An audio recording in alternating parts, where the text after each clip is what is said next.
Nigerian employers are modern day slave masters. Okay, let me not generalize. Let me just say some Nigerian employers are modern day slave masters. Because I know how people like to tussle before they start saying I'm generalizing, even though it is very predominant in Nigeria. Nigerian employers are exploitative in nature. They are what we call modern day slave masters because most of them want to overwork their staff and pay them nothing. Most of them feel like you should be grateful to them because they gave you a job, even though it's a transaction. And this doesn't exclude Nigerians abroad. Nigerians abroad, knowing how exploitative the Nigerian job market is, want to take advantage of that. So most times they'll pay you the same thing or even less than what you're worth because they feel like people in Nigeria are paying you less. Why should they pay you more? That's a whole situation. Is the unemployment crisis in Nigeria a result of workers lacking skill? A while ago, the CEO of MoneyPoint said this. In 2024, we made a decision that we will no longer hire from any other place than Nigeria, and we chopped the cane in 2025. We chopped the cane in 2025. You know, it hits me to the bone when Auntie also mentioned that. Even Alhaji Dangote was saying that Nigeria, we have, if you go to MoneyPoint career website, which you can go and apply if you want to, we have probably 500 vacancies also. And we are struggling to find people to fill those roles. Not only could we not find people at the quality and the quantity we needed them, the few people that we found were not up to the global standards of quality that we needed. And we're competing globally. We're not competing with just local players. You people know my biggest competition, you know where they're from. They're from China. I'm competing globally. I need to make sure that I have world-class people working on the organization. And here I am, looking for Nigerians that cannot meet the requirements that we need to meet to be able to compete and build world-class products. I blame quite a bit of things. I blame our education system. I used to feel like Nigerians are really, really bright. And I am honestly beginning to feel like we need to do something to prevent the general IQ of this country from going lower. I am really, really worried. I used to feel like intelligence is equally distributed around the world. But I am realizing now that environment shapes a lot of things. I am realizing that the social media that we are consuming all the time. I am realizing now that the values that are shaping our systems now, the hookup culture, the yahoo yahoo culture, the let me just do cool things because that's what matters culture. The level that people are reasoning in this country is not as high as it used to be. And this is coming from me. I'm a diehard Nigerian that want Nigerians to grow. I feel like this is a role model problem. This is the problem that the person that they see around them is that local boy that has collected $30,000. And they want to be like him. In the grand scheme of what you can create in a 200 million population, there are many other alternatives to becoming a big boy yahoo boy. And it sparked outrage, rightfully so. Yes, the MoneyPoint CEO is partly right. Education is a major issue affecting skilled work in Nigeria. But putting the blame on hookup culture and Yahoo culture is totally wrong. It's not holding people that are supposed to be held accountable. I'm not in support of hookup culture or Yahoo culture, but they are not the reason why we don't have skilled workers. And I think it also gives the idea that most people want Yahoo and hookup money, and that is not the case. Many disagreed with him while some agreed. When I first saw the video, I was pissed for two reasons. One, I think he was talking based on algorithm bias rather than actual statistics. If on your FYP or whatever you see is full of hookup people and Yahoo boys and you think that's what everybody wants to do, I think it's based on what you like that your algorithm will show you, based on the content you engage with. My algorithm, my FYP doesn't show me hookup culture or Yahoo boys. To think that that's what people want is ridiculous. It's based on what evidence? What in the world gives you that evidence? You know how many people that have been struggling to find jobs? Algorithm bias is basically when your algorithm shows you content that aligns with what you're already engaging with. Like your views are shaped by that narrow feed, reinforcing existing beliefs rather than exposing you to a broader perspective. You can't use that information as like the general basis of what is going on in the country. I see more people wanting to be content creators than hookup girls. That is even more of a general listen, like because every aspect of your life right now, people want to be content. They are content creator doctors, content creator lawyers. So if you had said that everybody wants to be a content creator, I would have been like, okay, that's like a more correct notion. When he said his team made a note that they would always hire from Nigeria, he talked as if he were doing Nigerians a favor, rather than him talking about the fact that Nigeria offers cheap labor. So it's beneficial if you hire from Nigeria because you don't pay them as much. You don't offer them as much benefits. I'm not saying MoneyPoint doesn't offer benefits, but I'm saying like compared to what you would do, how much you would pay other people from different places, labor in Nigeria and even across Africa is pretty cheap. What somebody's earning in 1 year is somebody's 1 month salary in another place. When he said his team made a note that they want to hire from Nigeria, I'm like, okay, is that not beneficial to your company? It's beneficial to Nigerians as well, but it's also beneficial to your company. Then I went to the website, saw like 78 openings. Not all were for Nigerians, like he said. I'm not going to argue that. I don't know what that is about, but most of them required 3 years experience. And I'm like, a lot of Nigerians want you to come with your experience, but they offer you entry level role. You want somebody with 5 years experience, you want to pay them 200k.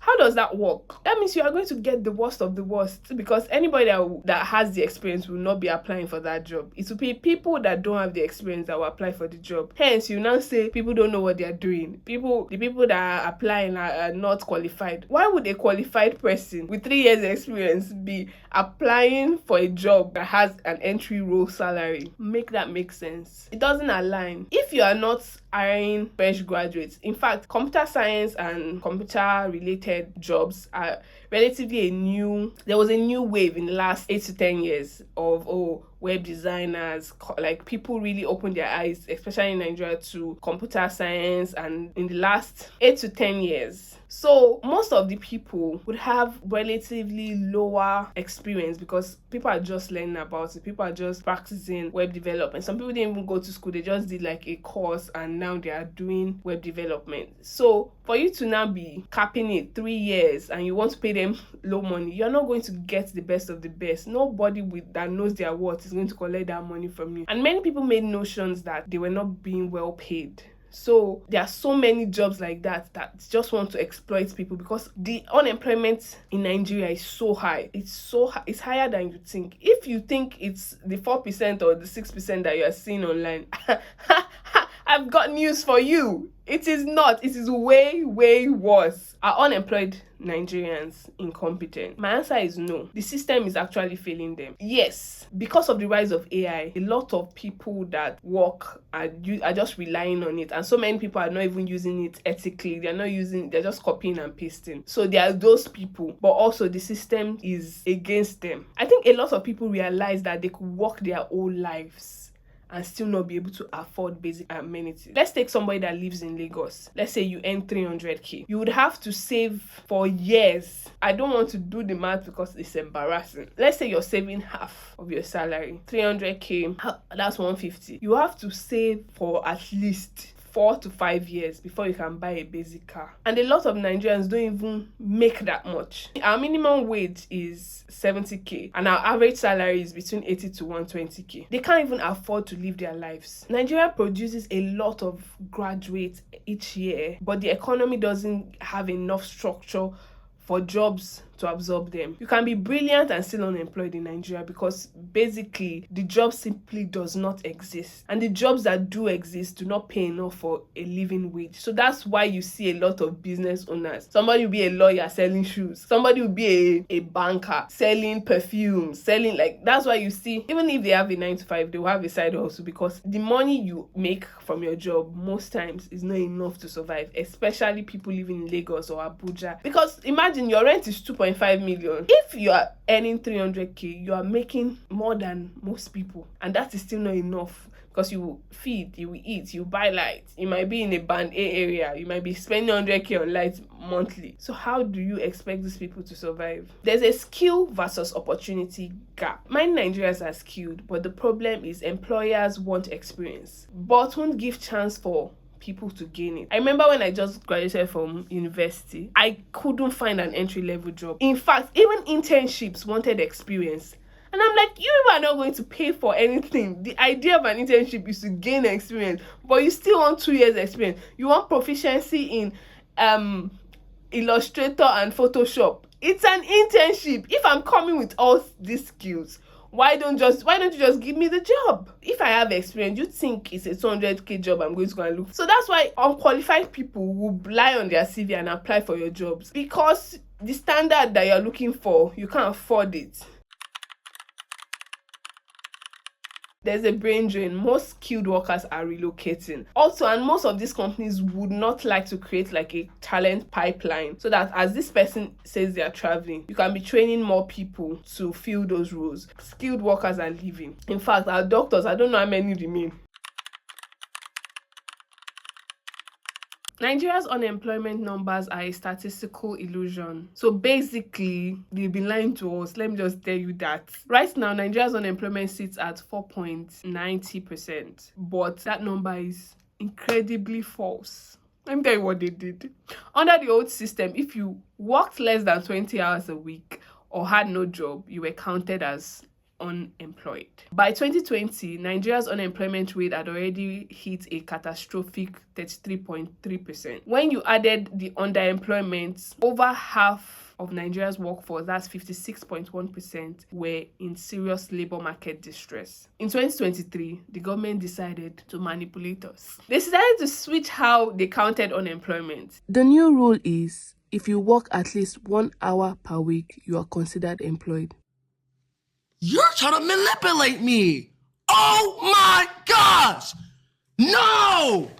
Y'all trying to manipulate me! Yeah, they're trying to manipulate us. On paper, we have a low unemployment rate. In fact, we're competing with the likes of UK on paper. But in reality, if we counted today, based on our old system of calculating, our unemployment rate is 38.3%. On paper, we're perfect, like we're well employed. In fact, 90% of Nigerians are employed. But in reality, that's incredibly false. And I'm not saying that some Nigerian workers are not incompetent. They are, especially with the rise of AI. Nobody wants to try anymore. You can see it in the stupid ads that are in your face, in the dumb ads that are in your face. You can see like people are more and more relying on AI, no matter how weak and terrible it is. But it's also a structural issue. Bad governance, weak economy, manipulating the data for profit, poor infrastructure, terrible labor market, labor laws that don't protect the workers, terrible employers, slave master employers. When I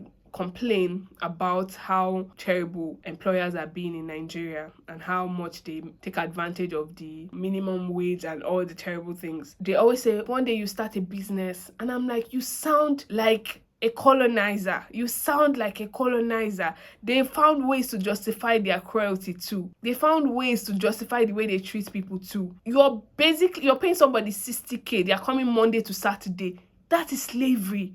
They spend 40,000 naira on transport. That is slavery. They can't feed themselves. That is slavery. If you cannot afford to pay, reduce the labor. Give them an opportunity to get another job. That's why we have remote workers. That's why we have hybrid. You can't ask somebody to come 6 days in a week for 60k. I remember in 2021, my brother, he just came out of secondary school, so he didn't have university certificate. He had a job for, was it 22k? I kid you not. It was shifts though.